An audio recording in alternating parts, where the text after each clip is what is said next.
નમસ્તે સૌને. Minute use તરફથી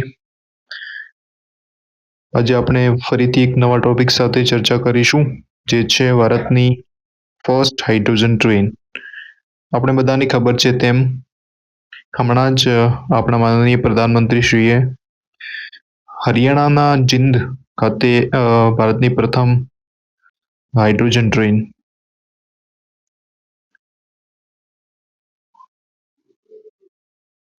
ટ્રેનનું ઉદ્ઘાટન કર્યું છે. આ ટોપિક દેશ માટે હોય કે પરીક્ષાઓ માટે હોય કે એક જનરલ નોલેજ માટે હોય, ખૂબ જ અગત્યનું છે, જેના કારણે આપણે આજે એના વિશે ચર્ચા કરીશું. તો શરૂઆત કરીએ તો સૌપ્રથમ ભારતની પ્રથમ હાઇડ્રોજન ટ્રેન શું છે અને એના કેટલાક પાસાઓ જેમ કે ટેકનિકલ એસ્પેક્ટ છે, મહત્વ છે, શું છે રિયાલિટીમાં, એ બધા ઉપર આપણે જોઈશું. પર્યાવરણ અનુકૂળ રેલવે તરફ ભારતીય ઐતિહાસિક સફર છે આ, અને ભવિષ્યની ટેકનોલોજીનું સંપૂર્ણ વિશ્લેષણ આ જે ટ્રેન છે એ કરે છે. શું છે hydrogen train? What is India's first hydrogen train? આપણે જોયું છે કે આજ સુધી આપણા દેશમાં જ્યારથી અંગ્રેજોએ પ્રથમ ટ્રેન મુંબઈ અને થાને વચ્ચે સ્ટાર્ટ કરી હતી, ઓકે, મુંબઈ વર્સસ થાને, ત્યાંથી લઈને આજ સુધી ઇન્ડિયન રેલવે જે છે એને એક લાંબી સફર તય કરી છે.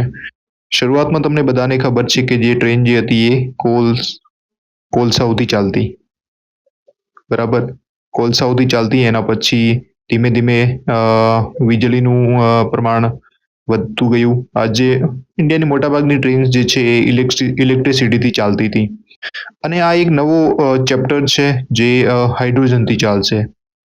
તમને બધાને ખબર છે એન્વાયરમેન્ટને લઈને, પર્યાવરણને લઈને કેટલા બધા કન્સર્ન છે. તો એ બધાને જોતા અને દેશના કોલ અને જે એનર્જી ઇમ્પોર્ટ્સ જે છે, ઉર્જાની આયાતો જે છે, એ બધાને જોતા હાઇડ્રોજન એ એક બહુ જ મોટું ફેક્ટર છે ઇન્ડિયાના ટ્રાન્ઝિશન અથવા તો આપણે કહીએ ટ્રાન્સપોર્ટેશન સિસ્ટમમાં બદલાવ લાવવા માટે. અને રેલવેમાં જો આ વસ્તુ જે હાઇડ્રોજન છે એનું પ્રમાણ જો વધતું જશે ધીમે ધીમે, અને એ એક સક્સેસફુલ સ્ટોરી તરીકે આવશે, તો દેશની ઇકોનોમી માટે, એન્વાયરમેન્ટ માટે, એ બધી વસ્તુઓ માટે બહુ જ જરૂરી વસ્તુ છે. અને એટલા માટે જે છે એ હાઇડ્રોજન ટ્રેન જે છે જેને એટલું ફોકસ આપવામાં આવી રહ્યું છે. તમને બધાને ખબર હશે કે પ્રધાનમંત્રી ખુદે ત્યાં જઈને આનું ઉદ્ઘાટન કર્યું છે અને એક સંદેશ આપ્યો છે કે આ ઇન્ડિયાના ટ્રાન્સપોર્ટેશન સિસ્ટમમાં એક નવું ચેપ્ટર છે, બરાબર. તો આપણે જોઈએ શું છે એના વિશે, શું છે હાઇડ્રોજન ટ્રેન. આ જે ટ્રેન છે ભારતની સૌથી સંપૂર્ણ સ્વદેશી સિસ્ટમ છે. કેટલી અગત્યની વાત છે જ્યારે આજે આપણા દેશમાં તમને બધાને ખબર છે કે વૈશ્વિક રીતે જે વસ્તુઓ ચાલી રહી છે, જે કોન્ફ્લિક્ટ ચાલી રહ્યા છે, તે આવા એન્વાયરમેન્ટમાં એક સેલ્ફ રિલાયન્સ ખૂબ જ જરૂરી વસ્તુ છે. તમને બધાને ખબર છે કે ઈરાન યુએસએ વોર જે છે, જેના વિશે આપણે એક વિડીયોમાં ચર્ચા પણ કરી છે. એના સિવાય રશિયા યુક્રેન વોર છે, એના સિવાય યુએસએની જે ઇકોનોમિક પોલિસીસ છે, બરાબર, અમેરિકાની જે અર્થશાસ્ત્રની જે નીતિઓ જે છે, એ બધાના કારણે આજના સમયમાં સ્વદેશી જે કેમ્પેન જે છે, સ્વદેશી સ્કીમ જે છે એ બહુ જ ખૂબ જ ઉપયોગી છે. અને એના માટે જ ભારત આજે કોશિશ કરી રહ્યું છે, ટ્રાય કરી રહ્યું છે કે પોતાના સ્વદેશી જે વસ્તુઓ જે છે એના ઉપર વધારે ફોકસ આપવામાં આવે છે. તો ભારતની આ સંપૂર્ણ સ્વદેશી ટ્રેન છે, સ્વદેશી ટેકનોલોજીથી બનેલી છે, બરાબર, વિશ્વમાં સૌથી મોટી ક્ષમતા. અગેન એક ખૂબ જ જરૂરી પોઈન્ટ છે કે આનામાં 10 કોચ હશે. પ્રધાનમંત્રી એમના ભાષણમાં કીધું હતું કે દુનિયાની જે બીજી હાઇડ્રોજન ટ્રેન જે છે, જે યુરોપમાં ખાસ કરીને ચાલી રહી છે, તો તેમાં મેક્સિમમ 3 કે 4 કોચેસ હતા, પણ ભારતે એની કેપેસિટીમાં બહુ જ વધારો કર્યો છે, અને એ હવે 10 કોચની બની છે. તો આ પણ એનો એક ફીચર કહેવાય, બરાબર. એના સિવાય મુસાફરોની ક્ષમતા કેટલી હશે? તો 2600 મુસાફરો એક સાથે પ્રવાસ કરી શકશે. આ પણ એક ખૂબ જ મોટો પોઈન્ટ છે. આના સિવાય આની ક્ષમતા જે છે એ 3200 હોર્સ પાવરની છે, બહુ જ મોટું કહેવાય આ જે ફીચર છે 3200 હોર્સ પાવર મતલબ ખૂબ વધારે ક્ષમતા કહેવાય એની અને સ્પીડ જે છે એ 75 કિલોમીટર પર કલાકની રહે છે. તો આ ક્વેશ્ચન જે છે આ પોઈન્ટ જે છે એ તમને પ્રિલિમ્સમાં કે ક્યાંક મેઇન્સમાં પણ પૂછી શકાય છે કે આમાંથી કયું જે છે કે કયું નથી ફીચર છે કે નથી ભારતની જે પ્રથમ હાઇડ્રોજન ટ્રેન છે એના માટે અથવા તો મેઇન્સમાં પણ તમને લખવાનું આવી શકે છે. નાવ આના સિવાય નેક્સ્ટ પોઈન્ટ છે કે એ કેવી રીતે કામ કરે છે એનું ઇન્ટરનલ સ્ટ્રક્ચર શું હોય છે કે એના પાછળ ટેકનોલોજી કઈ હોય છે. હાઇડ્રોજન ફ્યુલ સેલ જે છે એના વડે એ કામ કરે છે. ટ્રેનમાં પરંપરાગત ડીઝલ એન્જિનના સ્થાને PEM ફ્યુલ સેલ વપરાય છે. તો જોઈએ કઈ રીતે કામ કરે છે તો આમાં એક ટેન્ક હોય છે, હાઇડ્રોજન ટેન્ક હોય છે, જ્યાં જે તમે ઇમેજમાં જોઈ શકો છો એક હાઇડ્રોજન ટ્રેન હોય છે જે અહીંયા જે હાઇડ્રોજન સેલ હોય તેનામાં એ કામ કરે છે. એના વડે એ ઓક્સિજન જે છે એનું ઇન્ટેક કરે છે, બરાબર, ઓક્સિજન લે છે અને વોટર વેપર જે છે એને એ રિલીઝ કરે છે. તો એનામાં જે પ્રોસેસ થાય છે એના વડે એ બેટરીમાં જશે અને બેટરીમાં પ્રોસેસ પછી એનામાં જે પાવર કંટ્રોલ હોય છે ત્યાંથી લઈને મોટરને કાર્ય કરવાની ક્ષમતા આપે છે. તો આ એક એનું સિમ્પલ ડાયાગ્રામ છે, બરાબર, એ તમે એક્ઝામમાં પણ બનાવી શકો છો અને યાદ પણ રાખી શકો છો, બરાબર. એક પ્રોસેસ છે સિમ્પલ જે એ રીતે છે કે સૌપ્રથમ હાઇડ્રોજન બનાવવામાં આવે છે. ઓકે, હાઇડ્રોજન બની જાય તો એના પછી એને હાઇડ્રોજન અને પ્લસ ઓક્સિજન સાથે રિએક્શન થાય છે, બરાબર, અને તો એના પછી શું થશે તો એના પછી એ એનર્જી રિલીઝ કરશે અને એના વડે આપણે કોઈ પણ મોટર્સ હોય એને રન કરી શકીએ છીએ. તો સિમ્પલ આ એક પ્રોસેસ છે, એના પાછળ કઈ રીતે કામ કરે છે એના માટે તમે જુઓ તો એના માટે સૌથી અગત્યની વાત છે કે એના માટે જે એમિશન્સ છે એના રૂપમાં ત્યાં વોટર વેપર છે, કોઈ CO2 કે કાર્બન એવા બીજા બધા જે ટોક્સિક ગેસીસ જે હોય છે એ નથી, સિમ્પલી વોટર વેપર રિલીઝ થશે, બરાબર. તો એ એક ખૂબ જ મહત્વનું પાસું છે. પછી રાસાયણિક પ્રક્રિયા સંગ્રહિત હાઇડ્રોજન જે છે અહીંયા આપેલું છે, સંગ્રહિત હાઇડ્રોજન જે છે હોય એ ઓક્સિજન સાથે મિશ્રણ થાય છે. હવામાં ઓક્સિજન હોય એ પોતાની રીતે ઇન્ટેક કરતું રહે છે અને એના સાથે એક મિશ્રણ થાય છે. શૂન્ય કાર્બન ઉત્સર્જન, ઝીરો એમિશન છે, ઉપપેદાશ તરીકે માત્ર શુદ્ધ પાણીની વરાળ અને ગરમી બને છે, બરાબર.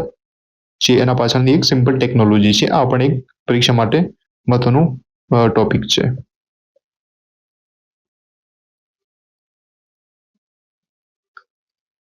નાવ આગળનું ટોપિક છે કે ઇલેક્ટ્રિસિટીના બદલે કે ઇલેક્ટ્રિકના બદલે હાઇડ્રોજન શા માટે?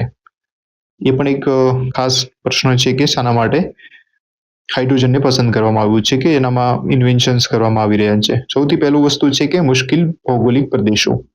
ભારતમાં 85% જે ટ્રેક જે છે એ વીજળીકૃત છે, પરંતુ હિમાલય, જંગલો અને રણ જેવા વિસ્તારોમાં વાયરો નાખવા ખૂબ જ મુશ્કેલ છે.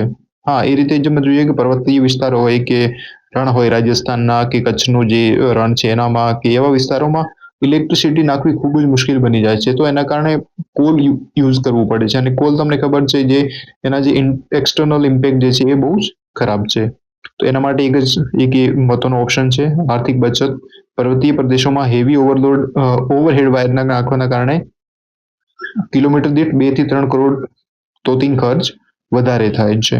તો આ જે વધારાનો એક્સ્ટ્રા કોસ્ટ જે છે એના માટે બચાવવા માટે પણ આ એક જરૂરી છે.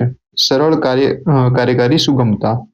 ટ્રેન જાતે વીજળી ઉત્પન્ન કરતી હોવાથી બહારના ઇન્ફ્રાસ્ટ્રક્ચર પર નિર્ભર રહેવું પડતું નથી. જે ઇન્ટરનલ જે એન્જિન જે છે એમાં પોતાની રીતે પ્રોસેસ થતી હોય છે. આગળનું એક મુખ્યનું પાસું એ છે કે એના પર્યાવરણીય અને આર્થિક ફાયદાઓ શું છે. તો ડીઝલની જે છે વાર્ષિક બચત થશે, બરાબર. દરેક હાઇડ્રોજન ટ્રેન 1.5 લાખ લીટર કિંમતી ડીઝલ બચાવશે.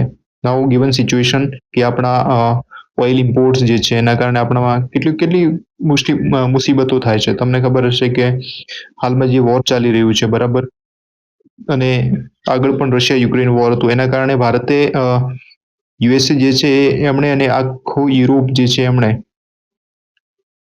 ભારતની જે એનર્જી પોલિસી જે છે કે ભાઈ રશિયા પાસેથી ઓઇલ ખરીદવું, તો એના પર કેટલા સવાલો કરવામાં આવ્યા હતા. જ્યાં જ્યાં જે આપણા વિદેશ મંત્રી જે છે જ્યાં જ્યાં જતા ત્યાં ત્યાં એમને એમ જ કહેવામાં આવતું કે તમે રશિયા તરફથી ઓઇલ કેમ ખરીદો છો અને તમે રશિયાને પૈસા આપો છો જેના કારણે રશિયા માટે એક વોર ફંડિંગ તમે કરી રહ્યા છો. તો એ એક જીઓપોલિટિકલ ઇમ્પેક્ટ છે ઇન્ડિયાના ઓઇલ ઇમ્પોર્ટ્સનું. અને એના સિવાય પણ ઇકોનોમીની રીતે જોઈએ તો પણ તમે જુઓ કે જેટલા વધારે ઓઇલનું ઇમ્પોર્ટ થાય બરાબર આયાત થાય છે એટલા જ વધારે ઇન્ડિયાનું જે રૂપી જે છે બરાબર એ ડિગ્રેડ થાય છે અથવા તો એની કિંમતમાં ઘટાડો થાય છે અને ડોલર મજબૂત બને છે. તો આ એક ઇમ્પોર્ટ જે વધારે ઇમ્પોર્ટ જે છે ખાસ કરીને એનર્જી ઇમ્પોર્ટ જે છે એને ઘટાડવાનો પણ ખૂબ જ જરૂરી છે. એટલા માટે આ પોઈન્ટ મહત્વનો છે. 1200 ટન કાર્બન ઉત્સર્જનમાં એ ઘટાડો કરશે. પ્રતિ વર્ષ હવામાં ભળતો 1200 ટન હાનિકારક CO2 અટકશે. તમને બધાને ખબર છે હોય તો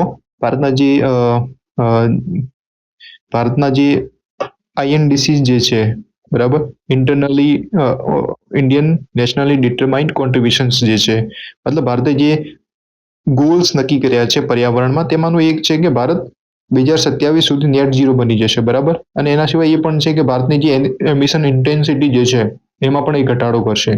તો આ પણ એક અગત્યનું એનું એક રિઝલ્ટ છે. એના સિવાય પ્રથમ શરૂઆત અને ભવિષ્યની રૂપરેખા કઈ રીતે છે તો ભારતનું સૌથી મોટું હાઇડ્રોજન સ્ટોરેજ અને રિફ્યુલિંગ સ્ટેશન જે છે એ હરિયાણાના જિંદમાં સ્થાપિત કરવામાં આવ્યું છે. આ યાદ રાખજો. પ્રથમ રૂટ જે છે એ તે સોનીપતથી સ્ટાર્ટ થશે બરાબર. જિંદ અને સોનીપત વચ્ચેનું છે જે એનો રૂટ છે 90 કિલોમીટર જેટલું. પછી ભવિષ્યમાં કાલકા શિમલા માથેરાન દાર્જિલિંગ જેવા જે ખાસ કરીને પર્વતીય વિસ્તારો જે છે ત્યાં પણ એને પહોંચાડવામાં આવશે. ભાડું જે છે મુસાફરો માટે સામાન્ય બજેટ રેન્જમાં માત્ર 5 થી 25 સુધીની અતિ સસ્તી ટિકિટ દર રાખવામાં આવશે. આ પણ એક તેનું પોઝિટિવ એસ્પેક્ટ છે. તો આ બધા હતા આપણે જોયા કે ઇમ્પોર્ટન્ટ જે પાસાઓ જે છે એ હતા હાઇડ્રોજન ટ્રેનના.